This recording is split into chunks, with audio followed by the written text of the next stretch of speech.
ಗ್ರಹಗಳ ರಾಜನಾದ ಸೂರ್ಯ ಮತ್ತು ಗ್ರಹಗಳ ರಾಜಕುಮಾರನಾದ ಬುಧನು ಮುಂದಿನ ಮುಂದಿನ ತಿಂಗಳು ಅಂದರೆ ಆಗಸ್ಟ್ ತಿಂಗಳಲ್ಲಿ ಸರಿಸುಮಾರು 17 ದಿನಗಳವರೆಗೆ ಸಿಂಹರಾಶಿಯಲ್ಲಿ ಚಲಿಸ್ತಾರೆ. ಸೂರ್ಯ ಮತ್ತು ಬುಧನ ಈ ಸಂಯೋಗದಿಂದಾಗಿ ಯಾವ 3 ರಾಶಿಗೆ ಸೇರಿದ ಜನರ ಜೀವನದಲ್ಲಿ ಸಂತೋಷ ನೆಲೆಸುತ್ತೆ ಅಂತ ಈ ವಿಡಿಯೋದಲ್ಲಿ ಹೇಳ್ತಾ ಹೋಗ್ತೀನಿ. ಜ್ಯೋತಿಷ್ಯ ಶಾಸ್ತ್ರದಲ್ಲಿ ಸೂರ್ಯ ಮತ್ತು ಬುಧ ಈ ಎರಡೂ ಗ್ರಹಗಳನ್ನು ಬಹಳ ಶುಭ ಗ್ರಹಗಳು ಅಂತ ಕರೆಯಲಾಗುತ್ತೆ. ಇದು ಸಮಯಕ್ಕೆ ಸರಿಯಾಗಿ ಸಂಯೋಗವನ್ನು ಹೊಂದೋದು. ಜ್ಯೋತಿಷ್ಯ ಶಾಸ್ತ್ರದಲ್ಲಿ ಗ್ರಹಗಳ ಈ ಶುಭ ಸಂಯೋಗದ ಶುಭ ಮತ್ತು ಅಶುಭ ಪ್ರಭಾವವನ್ನು ಎಲ್ಲ 12 ರಾಶಿಗಳ ಜನರ ಜೀವನದ ಮೇಲೆ ಕಾಣಬಹುದು. ಸೂರ್ಯ ಮತ್ತು ಬುಧನ ಈ ಸಂಯೋಗದ ಸಕಾರಾತ್ಮಕ ಪ್ರಭಾವವನ್ನು 3 ರಾಶಿಗಳಿಗೆ ಸೇರಿದ ಜನರ ಜೀವನದ ಮೇಲೆ ವಿಶೇಷವಾಗಿ ನೋಡಬಹುದಾಗಿದೆ. ವಿಶೇಷವಾಗಿ ಬುದ್ಧಿ, ಸಂವಾದ, ಕೌಶಲ್ಯ, ವೃತ್ತಿ, ಜೀವನಕ್ಕೆ ಸಂಬಂಧಿಸಿದಂತೆ ಯಶಸ್ಸನ್ನು ಈ ಒಂದು ಸಂಯೋಗ ಕರುಣಿಸುತ್ತೆ.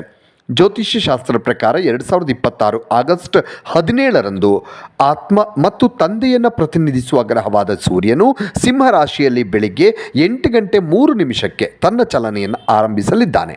ಇದರ ನಂತರ 2026 ಆಗಸ್ಟ್ 22ರಂದು ಬುದ್ಧಿ ಮತ್ತು ವ್ಯಾಪಾರ ಕರುಣಿಸುವ ಗ್ರಹವಾದ ಬುಧನು ಸಿಂಹರಾಶಿಯಲ್ಲಿ ಸಂಜೆ 7:58 ಸಮಯದಲ್ಲಿ ತನ್ನ ಚಲನೆಯನ್ನು ಆರಂಭಿಸ್ತಾನೆ. ಈ ರೀತಿಯಾಗಿ ಸಿಂಹರಾಶಿಯಲ್ಲಿ ಸೂರ್ಯ ಮತ್ತು ಬುಧನ ಈ ಸಂಯೋಗ ನಿರ್ಮಾಣಗೊಳ್ಳುತ್ತೆ. ಈ ಶುಭ ಸಂಯೋಗ 2026 ಸೆಪ್ಟೆಂಬರ್ 17ರವರೆಗೆ ತನ್ನ ಸಂಚಾರವನ್ನು ಮಾಡ್ತವೆ. ಸೆಪ್ಟೆಂಬರ್ 17ರ ಬೆಳಿಗ್ಗೆ 7:58 ಸುಮಾರಿಗೆ ಈ ಒಂದು ಗ್ರಹಗಳ ರಾಜನಾದ ಸೂರ್ಯನು ಸಿಂಹರಾಶಿಯಿಂದ ಹೊರಬಂದು ಕನ್ಯಾ ರಾಶಿಯನ್ನು ಪ್ರವೇಶ ಮಾಡ್ತಾನೆ. ಹಾಗಾಗಿ ಸೂರ್ಯ ಮತ್ತು ಬುಧನ ಈ ಸಂಯೋಗದ ಶುಭ ಪ್ರಭಾವ ಯಾವ 3 ರಾಶಿಯವರಿಗೆ ಸೇರಿದ ಜನರ ಜೀವನದ ಮೇಲೆ ಹೆಚ್ಚಾಗಿ ಕಾಣಬಹುದು ಅನ್ನುವಂತಹ ಡೀಟೇಲ್ಸನ್ನು ಈಗ ಹೇಳ್ತಾ ಹೋಗ್ತೀನಿ. ಮೊದಲಿಗೆ ಮೇಷರಾಶಿ. ಗ್ರಹಗಳ ರಾಜನಾದ ಸೂರ್ಯ ಮತ್ತು ಗ್ರಹಗಳ ರಾಜಕುಮಾರನಾದ ಬುಧನ ಸಂಯೋಗದ ಹೆಚ್ಚಿನ ಸಕಾರಾತ್ಮಕ ಪ್ರಭಾವವನ್ನು ಮೇಷರಾಶಿಗೆ ಸೇರಿದ ಜನರ ಜೀವನದ ಮೇಲೆ ಕಾಣಬಹುದು. ಹೀಗಾಗಿ ಈ ರಾಶಿಗೆ ಸೇರಿದ ಜನರು, ಮೇಷರಾಶಿಗೆ ಸೇರಿದ ಜನರು ತಮ್ಮ ಜೀವನದಲ್ಲಿ ದೊಡ್ಡ ಬದಲಾವಣೆಯನ್ನು ಈ ಸಂದರ್ಭದಲ್ಲಿ ಕಾಣುತ್ತಾರೆ.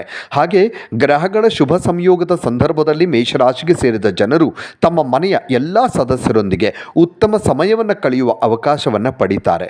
ಜೊತೆಗೆ ಯಾವುದಾದರೂ ದೊಡ್ಡ ನಿರ್ಧಾರವನ್ನು ಈ ಸಂದರ್ಭದಲ್ಲಿ ನೀವು ತೆಗೆದುಕೊಳ್ತೀರಿ. ಇದರಿಂದ ನೆಮ್ಮದಿ ಸಿಗುತ್ತೆ. ಜೊತೆಗೆ ಸೂರ್ಯ ಬುಧನ ವಿಶೇಷ ಅನುಗ್ರಹದಿಂದಾಗಿ ಮೇಷರಾಶಿಗೆ ಸೇರಿದ ಜನರಿಗೆ ಈ ಸಂದರ್ಭದಲ್ಲಿ ಹಠಾತ್ ಧನಪ್ರಾಪ್ತಿಯಾಗುವಂಥ, ಹಠಾತ್ ಹಣ ಹರಿದು ಬರುವಂಥ ಅದ್ಭುತ ಯೋಗ ಕೂಡ ನಿರ್ಮಾಣಗೊಳ್ಳಲಿದೆ.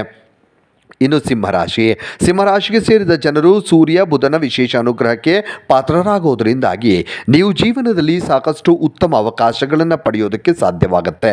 ಹಾಗೆ ವೃತ್ತಿ ಜೀವನಕ್ಕೆ ಸಂಬಂಧಿಸಿದಂತೆ ಯಾವುದಾದರೂ ದೊಡ್ಡ ಸಾಧನೆಯನ್ನು ಮಾಡಲು ಅದ್ಭುತವಾದ ಅವಕಾಶಗಳನ್ನು ಕೂಡ ನೀವು ಪಡೆದುಕೊಳ್ತೀರಿ. ಇದರೊಂದಿಗೆ ಸಿಂಹರಾಶಿಗೆ ಸೇರಿದ ಜನರ ಅಪೂರ್ಣವಾದಂತಹ ಕೆಲಸಗಳೆಲ್ಲವೂ ಕೂಡ ಈ ಸಂದರ್ಭದಲ್ಲಿ ಯಶಸ್ವಿಯಾಗಿ ಪೂರ್ಣಗೊಳ್ಳುತ್ತವೆ. ಜೊತೆಗೆ ಸಂಪತ್ತಿಗೆ ಸಂಬಂಧಿಸಿದ ಕ್ಷೇತ್ರದಲ್ಲೂ ಸಿಂಹರಾಶಿಗೆ ಸೇರಿದ ಜನರು ಅತ್ಯುತ್ತಮ ಪ್ರಯೋಜನವನ್ನು ಪಡೀತೀರಿ. ನೆಮ್ಮದಿಯಿಂದ ಕೂಡಿದ ಜೀವನವನ್ನು ನಡೆಸೋದಕ್ಕೆ ನಿಮಗೆ ಸಾಧ್ಯವಾಗುತ್ತೆ. ಇನ್ನು ತುಲಾರಾಶಿ. ಮೇಷ ಮತ್ತು ಸಿಂಹರಾಶಿಯ ಜೊತೆಗೆ ತುಲಾರಾಶಿಗೆ ಸೇರಿದ ಜನರು ಕೂಡ ಸೂರ್ಯ ಮತ್ತು ಬುಧನ ಅದ್ಭುತ ಸಂಯೋಗದಿಂದಾಗಿ ಅದೃಷ್ಟದ ಸಂಪೂರ್ಣ ಬೆಂಬಲವನ್ನು ಪ್ರತಿಯೊಂದು ಹೆಜ್ಜೆಯಲ್ಲೂ ಗಳಿಸುವುದರೊಂದಿಗೆ ನಿಮ್ಮ ಜೀವನದಲ್ಲಿ ಅಪಾರ ಸಕಾರಾತ್ಮಕ ಫಲಿತಾಂಶಗಳನ್ನು ಪಡೆದುಕೊಳ್ತೀರಿ. ಜೊತೆಗೆ ಈ ಸಮಯ ನಿಮಗೆ ಸಾಕಷ್ಟು ಶುಭ ಫಲಗಳನ್ನು ಕರುಣಿಸುತ್ತೆ. ಈ ಸಂದರ್ಭದಲ್ಲಿ ತುಲಾರಾಶಿಗೆ ಸೇರಿದ ಜನರು ಭೂಮಿಗೆ ಸಂಬಂಧಿಸಿದ ಯಾವುದಾದರೂ ಸಮಸ್ಯೆಯಲ್ಲಿ ಸಿಕ್ಕಾಕೊಂಡಿದ್ದರೆ ಅದಕ್ಕೆ ಪರಿಹಾರವನ್ನು ಕೂಡ ಕಾಣ್ತೀರಿ. ಅಲ್ಲದೆ ಇದರಿಂದಾಗಿ ನಿಮಗೆ ಹೆಚ್ಚಿನ ಮಾನಸಿಕ ಶಾಂತಿ ಈ ಅವಧಿಯಲ್ಲಿ ಸಿಗುತ್ತೆ. ಹಾಗೆ ತುಲಾರಾಶಿಗೆ ಸೇರಿದ ಜನರು ಸೂರ್ಯ ಬುಧನ ವಿಶೇಷ ಕೃಪೆಯಿಂದಾಗಿ ಕೆಲಸಕ್ಕೆ ಸಂಬಂಧಿಸಿದಂತೆ ಈ ಅವಧಿಯಲ್ಲಿ ಪ್ರಯಾಣಿಸಬೇಕಾಗಿ ಬರಬಹುದು. ಇದರೊಂದಿಗೆ ತುಲಾರಾಶಿಗೆ ಸೇರಿದ ಜನರು ಅಪಾರವಾದಂತಹ ಆರ್ಥಿಕ ಲಾಭವನ್ನು ಗಳಿಸ್ತಾರೆ. ಹಾಗೆ ಹೊಸ ಪಾಲುದಾರಿಕೆಯನ್ನು ಪಡೆದುಕೊಳ್ಳುವುದರಿಂದ ಅತ್ಯುತ್ತಮವಾದಂತಹ ಯಶಸ್ಸು ಮತ್ತು ಈ ಅವಧಿಯಲ್ಲಿ ನಿಮಗೆ ಸಿಗುವಂಥದ್ದು ಆಗತ್ತೆ.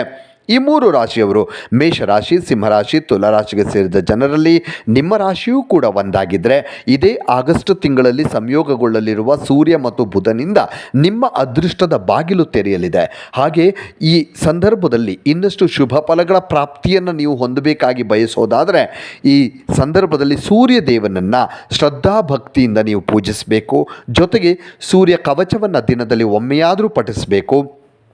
ಇದರೊಂದಿಗೆ ಬುಧವಾರದ ದಿನ ಬುಧದೇವನನ್ನು ಶ್ರದ್ಧಾಭಕ್ತಿಯಿಂದ ಪೂಜಿಸಿ ಮತ್ತು ಹಸುವಿಗೆ ಹಸಿರು ಹುಲ್ಲನ್ನು ತಿನ್ನೋದಕ್ಕೆ ಕೊಡಬೇಕು. ಇದರಿಂದಾಗಿ ನಿಮಗೆ ಅಪಾರ ಪುಣ್ಯ ಸಿಗುತ್ತೆ ಮತ್ತು ಬುದ್ಧಿವಂತಿಕೆ ಇನ್ನಷ್ಟು ವೃದ್ಧಿಯಾಗತ್ತೆ. ಇನ್ನಷ್ಟು ವಿಡಿಯೋಗಳಿಗಾಗಿ ಮೀಡಿಯೇಟಿನ್ ಕರ್ನಾಟಕ ಚಾನಲನ್ನು ಸಬ್ಸ್ಕ್ರೈಬ್ ಮಾಡಿ ಹಾಗೂ ಹೊಸ ವಿಡಿಯೋಗಳ ಅಪ್ಡೇಟ್ಗಳಿಗಾಗಿ ಬೆಲ್ ಐಕನನ್ನು ಕ್ಲಿಕ್ ಮಾಡಿ. Thank you.